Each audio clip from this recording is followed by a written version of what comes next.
Good morning, team. Hope you all had a lovely morning. Welcome to another training session. This time we're looking to see the requirements of working in accordance with an issued work permit. So as you know, on our side here, there's some activities that require a permit to work to be issued. And this is pretty much a document that covers an instructional or gives you permission to conduct certain activities. So we'll go through this presentation here, and by the end of it, you'll be able to apply for permits and sign on to permits and work under those permits. That's the main thing. And again, it's part of your professional growth and development to on your road to becoming better professionals and even getting into certain trades.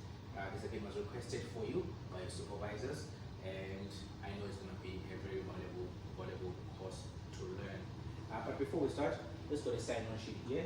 Let's just pass this around and make sure you guys all sign on.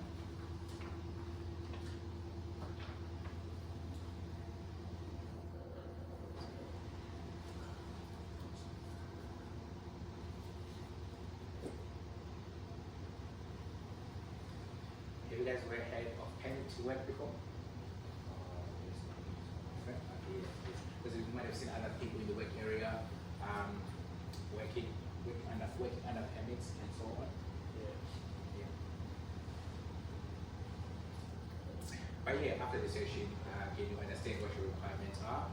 And as we keep going, I also have some permits for us to review, so you can understand what information needs to be on there, what things you need to complete in the back of the checklist, and before you start work pretty much. And once that's all done, you will be ready to undertake these specific work tasks.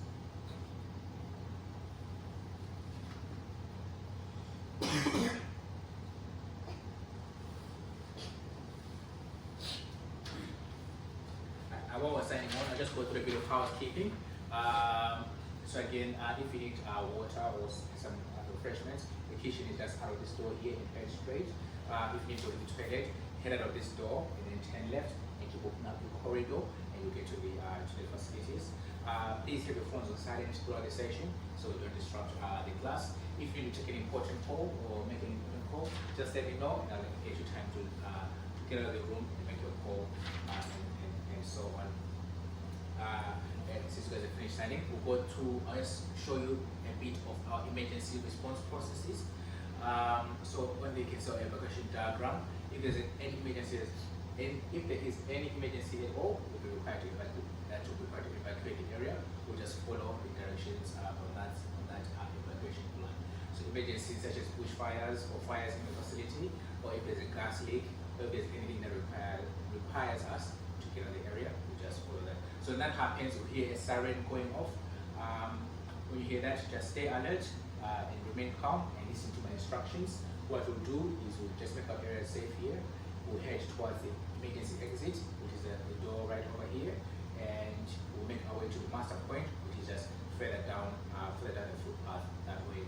And when we get to the master point, again, we'll stay there orderly and calm. We'll have our names marked off the roll call to make sure everyone has been evacuated from the premises, and then we'll wait for further instruction from the emergency services. This can be either we can go back, it's safe for us to go back, or we need to wait until the area is made safe for us to go back. Right. Any questions from you guys? Right. So this is again part of a session under the unit of working under an issued permit. So there are things that we need to look at, and most of it will be our processes and procedures on this site for working under permits, right? So again, at the end of this, we'll also review a permit to see what information we need to put on there and what material we need before we move on. But before we start, I'll just show you a quick video of why permits are important, why they're necessary, and why they are used and how they can be used for our safety and also for the benefit of all the processes that go on. And as we've gone through our session, if you have any questions at all, please ask them. And there's nothing as a silly question, just ask any question that you need clarification on. ensure by the time you leave this session, you have a very thorough understanding of working under issue permits. So this video here will mostly look at hot work, which will be our main example for this training session. Let's just watch. Custom Animations presentation on hot work. Hot work is any activity or process that generates heat or sparks, such as grinding, welding, cutting, or heating. All these activities require a hot work permit. A hot work permit is a process to ensure these activities don't result in injuries, fires, or explosions. This starts by ensuring you are authorized and qualified to complete this task. To conduct hot work, personnel must be adequately trained and deemed competent in hot work permit procedures. Before starting, complete any permit documentation process and make the appropriate arrangements with site management. Determine the type of fire extinguisher most suitable. This must be on hand within 15 meters of the hot work. However, this doesn't include any fixed facility equipment. If the hot work is to be conducted over grid mesh flooring or grates, we must ensure any hot debris is caught using mats or boards. If hot work is in the vicinity of drains, cable racks, electrical cables, and other heat-sensitive equipment, we must cover these using fireproof material.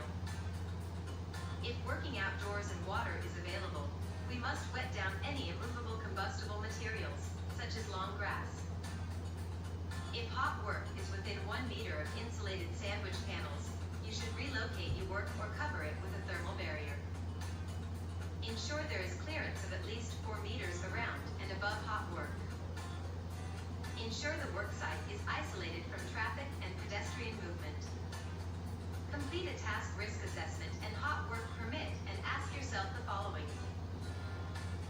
If the hot work is done on or adjacent to plant equipment and utilities, do services, pipes, and pressure vessels need to be isolated?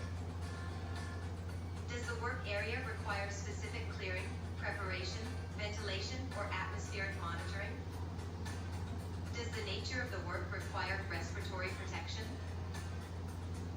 Does the work involve arc welding requiring electrical and radiation controls? Then ensure the hot work permit is checked over and authorized. Conduct a visual inspection of the location where hot work is to be done. Where possible, all combustible materials shall be cleared from within a 15-meter radius of the hot work. The area is to be controlled by the authorized personnel, as named on the hot work permit. Identify any hazards that are not listed and implement further controls as required. Continue monitoring the environment and act in accordance with the established controls. Once the hot work is complete, maintain a fire watch for at least 30 minutes. Prior to closing off the hot work permit, the authorized person shall inspect the work area with other competent personnel to ensure the work area has been left in a safe condition. Remember, if you ever have any questions or concerns, be sure to ask your supervisor.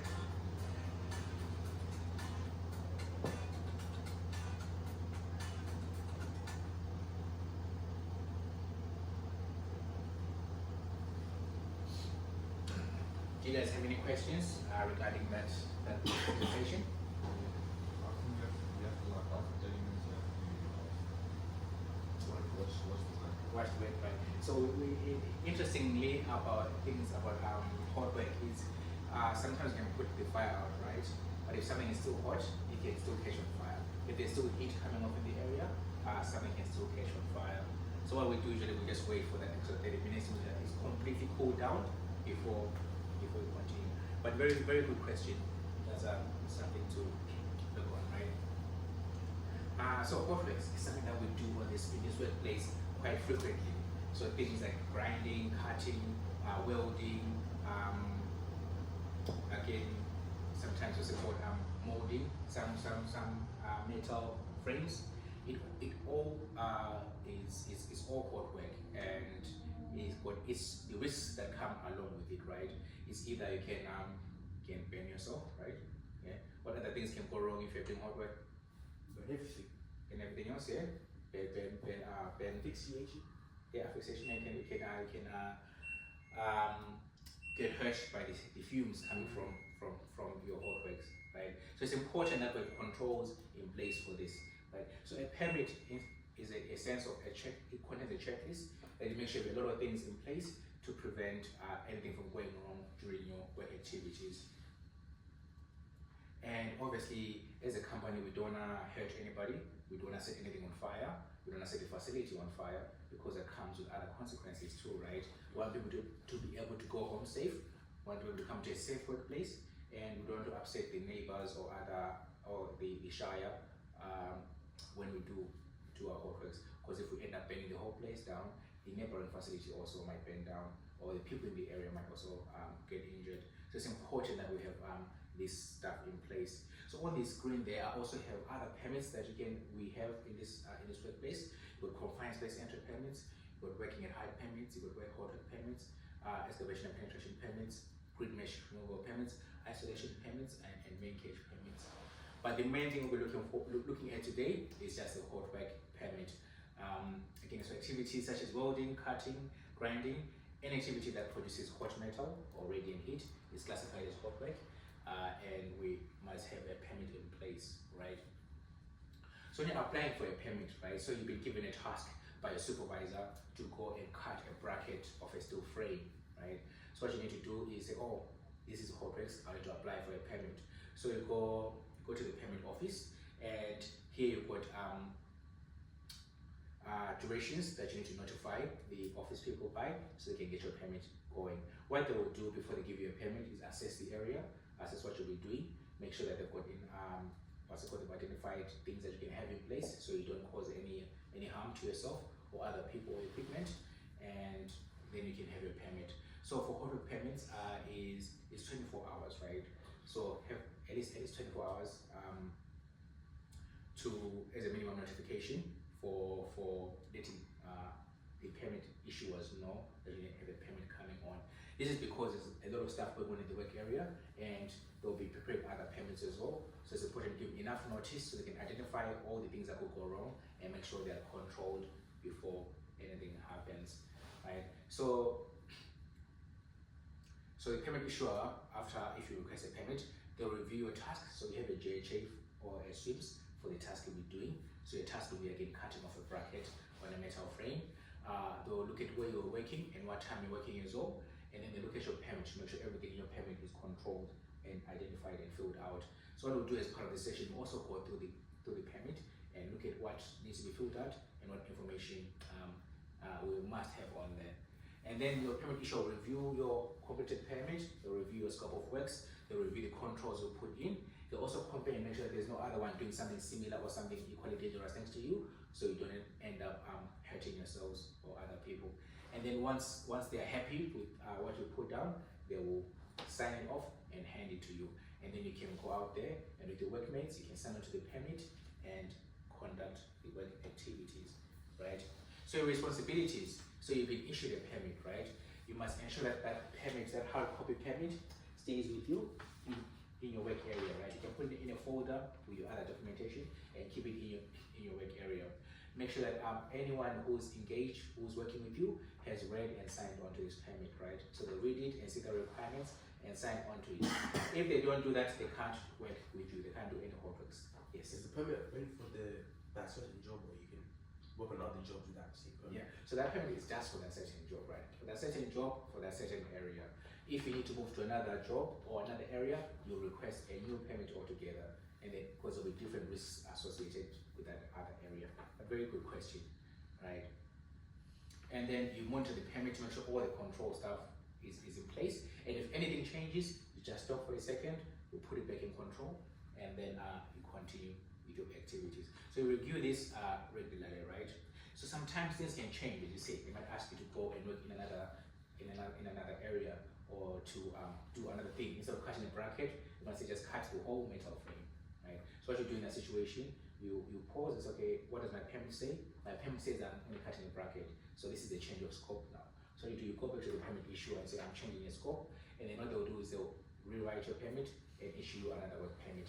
for you to do to that scope. And if the conditions in the area change, let's say a big wind starts blowing by while you're cutting something and sparks are flying everywhere, what you will do is the conditions will change, you will stop your work, look through your risk assessment and go talk to your permit issuer to make sure that it's safe for you to keep working. Sometimes you might have to pause until the weather has changed and then you can continue. And if, let's say, you can issue the permit for the day, right?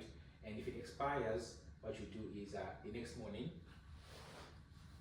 you can go back to the permit issuer and ask if they can extend your permit, and then they can again extend the time and also re-sign it. So you're both in agreement that the permit, what the permit is for and where you're working. And again, the other changes that could occur, right? Maybe a shift change may occur. Maybe there might be an emergency situation where you have to stop what you're doing. And already covered we already covered the change of the conditions in the area. Or sometimes you just run out of time, you don't finish it in time, right? So there's a change that can happen in our work area. And if those happen, you just stop and just notify the permit issuer of this. And sometimes the permit issuer might know of this change before you, and they'll come and let you know as well if anything needs to be stopped, right? So as you said before, if you've been given a task and that task changes, the permit is also withdrawn, and what's it called, you will need to update the changes before you can continue. And if an emergency situation arises, so there's a fire or maybe there's an earthquake or something happens and we need to leave the area, or there's a gas leak, all permits automatically shut down, right? Until the areas are assessed again and the area is proven safe, or the workplace is proven safe, all permits shut down, and then the permit issuers will assess the risks in the areas, and if everything is safe, they'll issue out other permits for you. Again, the duration of permits, again, it's a case-by-case basis, right? Most of the times they're valid for either the shift or until the work is finished. Let's say you're doing a quick job, isn't it, cutting a bracket as well, and you're finished after an hour. After you finish, then that permit becomes invalid because you finish your activity. So you don't keep the permit, you don't go around and use it in other places. Once that task is finished, you close out the permit, right? Let's say maybe you've been issued a permit, right, and you need to go somewhere else now. Let's say either you're the one who's cutting the bracket, and halfway through it, you're called to go and repair something else. And let's say you come into the area to do the same thing. We can do a permit transfer. There's a section in the permit where you can sign off as transferring it to Loiso, and so you can accept the permit, and now it's your permit and it's in your control. So you can control who's working in the area, and if they've been signed onto the permit, you don't let them work. That's pretty much it. But it's important that we do this because if things change and people are not aware, the permit holders are not aware of the risks or the controls put in place, things can go wrong, things can catch on fire, people can get injured, and we do not want that at all, do we? In your perspective, why do you think permits are important? So the work can get done safely. Safely, yeah. You should that you're like issued to be there and to be there. Yes, you should be there and you should be there. Any other things? It just gives you peace of mind that you know you're like allowed to work on the piece of equipment. Exactly. Which means you know what you have to do when you're trained. So you For sure. learn it. Yes. And so hotworks, right? We're covering hotworks here, and which is the main permit you guys will be using in your work areas, right? So what activities classify as hotworks? Plumbing? It depends. If you're cutting the pipe, you cannot, yes. Using a grinder, yeah, that's hotwork. Welding, yeah, that's also right there. So anything that produces heat or sparks or radiation energy that would start a fire. So those things require hotwork permits, right? And so what I have here, right, I've got a few permits for us to go through. So this is just a hotwork permit form, right? We'll go through it as a group here and make sure we're filling out the right information, right? So on page 1 there, we can see it says permit details, right? Location of work. What information will you put there? Where you're working, exactly where you're working, right? and then you got next to it, you got SWIMS and JHA number.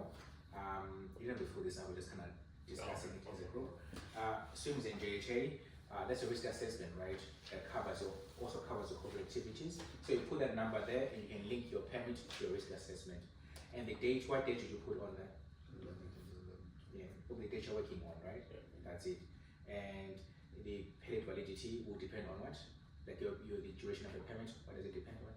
How long it It is is. how long the task is going to take, right? You put your company, then you put your name, and here you can see the equipment utilized. You can just tick whatever you're using, whether it's an angle grinder or a welder or an oxy torch or any other equipment, right? And in the next box below it, it says activity details. It says scope of work, right? What activities could we be doing that require a hot work permit? Cutting the pipes. Cutting of the pipes, yeah, that's one thing. So you can put cutting of the pipes as scope of work, right? And what, let's say we use cutting of the pipe, right? Cutting of the pipe in the workshop. What risk can come from that? What can go wrong if we're cutting the pipe? Sparks, yeah. Going to clothes, yeah. Right. What else? The heat in general, right? Could make something right here, yeah. And it could also catch something else on fire, right? And have everything else going on fire, right? So that's what you put there in the risk controls. And then you've got the nominated person to confirm the below. So any box that is grey is for you to fill out, and any box that is red will be for the permit issuer to fill out.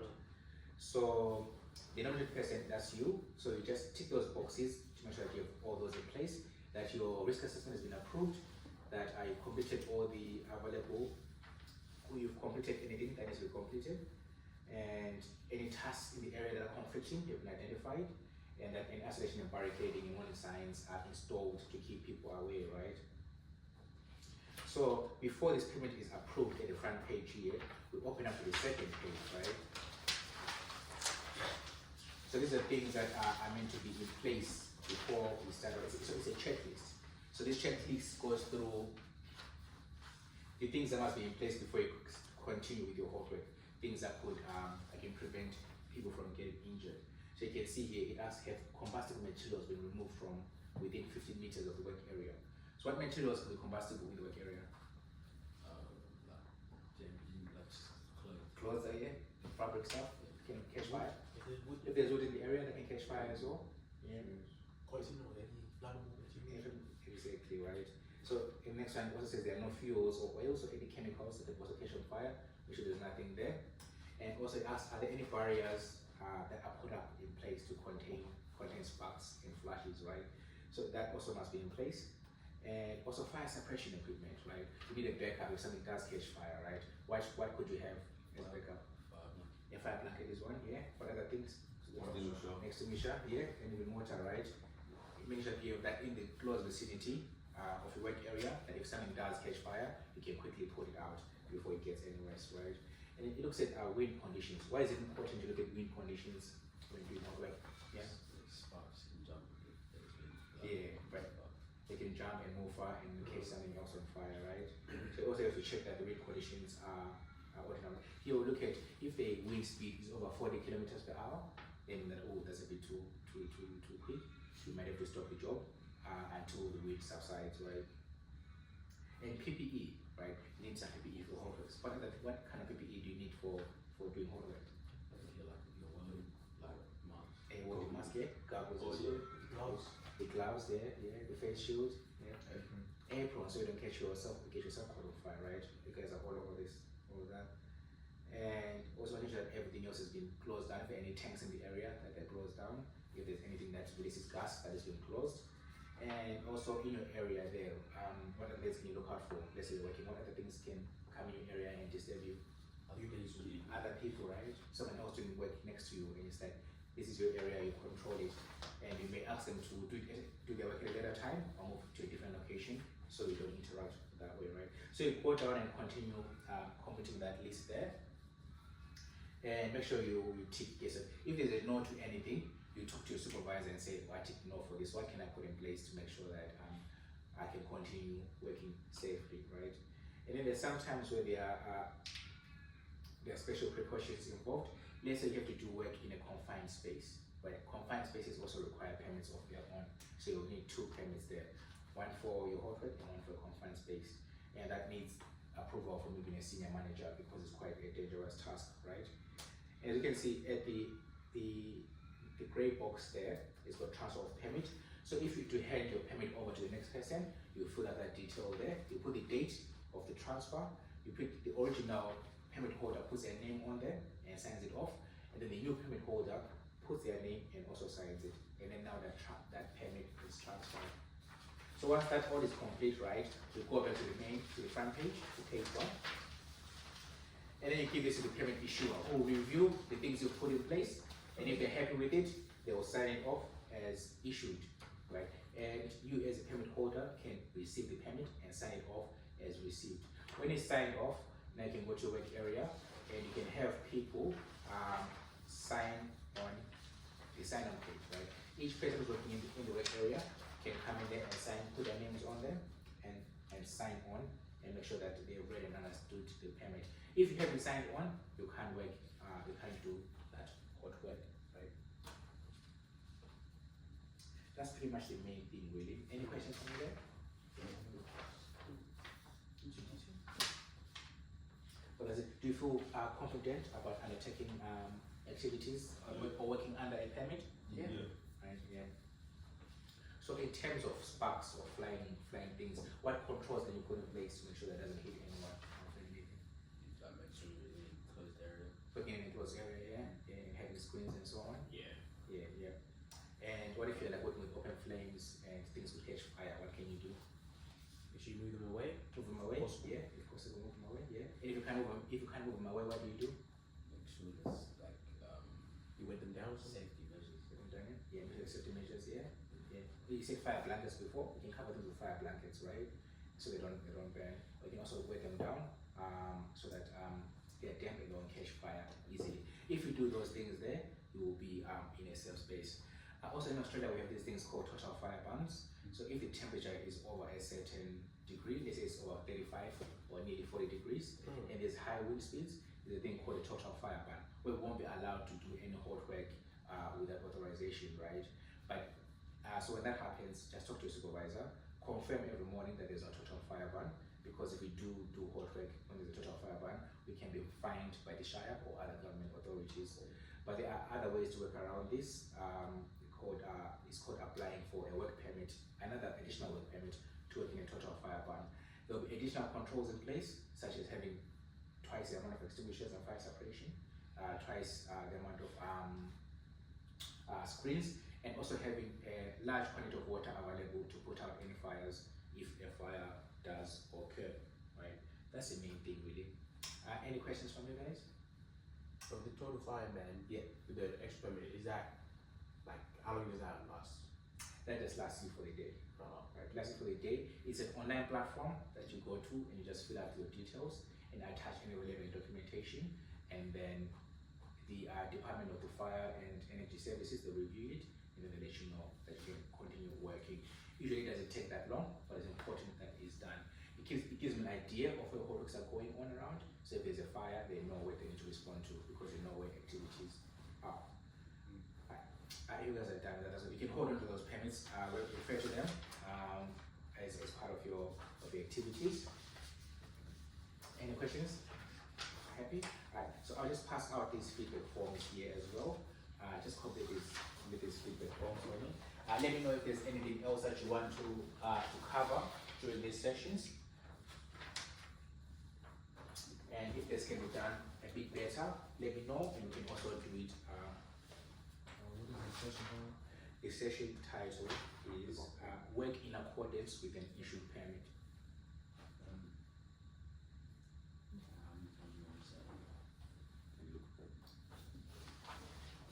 You need a pen?